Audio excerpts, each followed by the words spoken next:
But they weren't worried at all. They had the symbol of peace on their side, after all.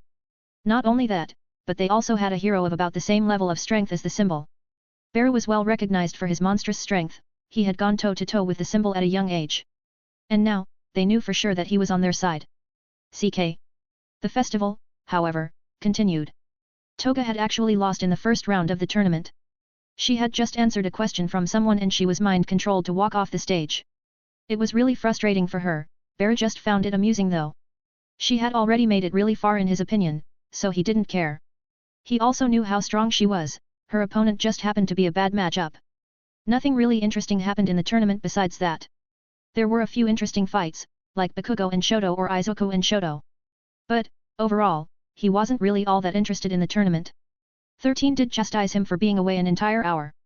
At first, Bear wanted to say that he had diarrhea or something, but lunch rush was present, and Bear didn't want to insult the man's food. So, he was forced to say that he got distracted on his way to the toilet. Which was a shitty, explanation, but it worked. The rest of the day also passed quickly. Taking Toga out for ice cream was also quite uneventful. The two of them just hung around each other for a few hours and went back home to continue hanging around each other. But, after some time, Bear decided that he should visit his friend now. He also hadn't seen Kota in quite a while, and he didn't have much else to do.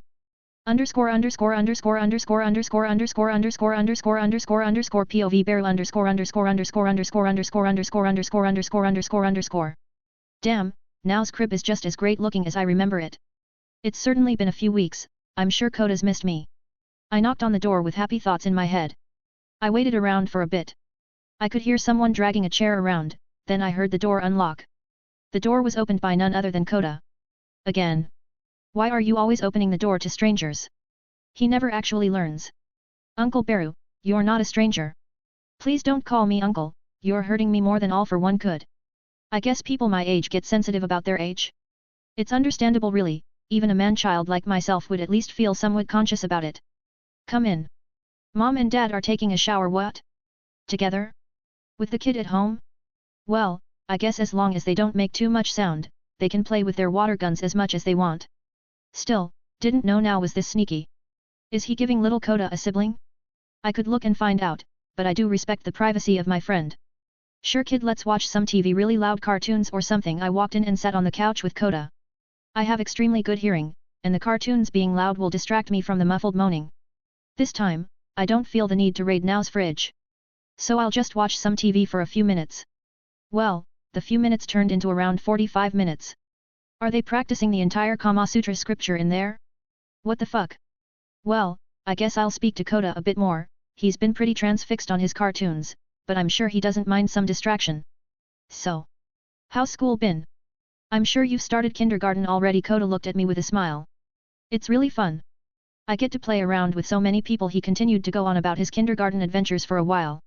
Apparently, he's making friends without any issue, other kids actually look up to him since his parents are heroes. Eventually, Kota's parents decided to come out of the shower. They came down the stairs already dressed and speaking about making dinner or something like that. Now did notice me sitting on the couch though, he looked quite petrified. Since when have you arrived? He asked with a bit of sweat on his brow. Meh, a few minutes, no need to make him more uncomfortable. Oh. Uncle Beru has been sitting with me and watching cartoons for at least an hour. Kota doesn't seem to have the same inhibitions though. His father turned red and coughed a bit. Well, I hope you weren't too inconvenienced by that.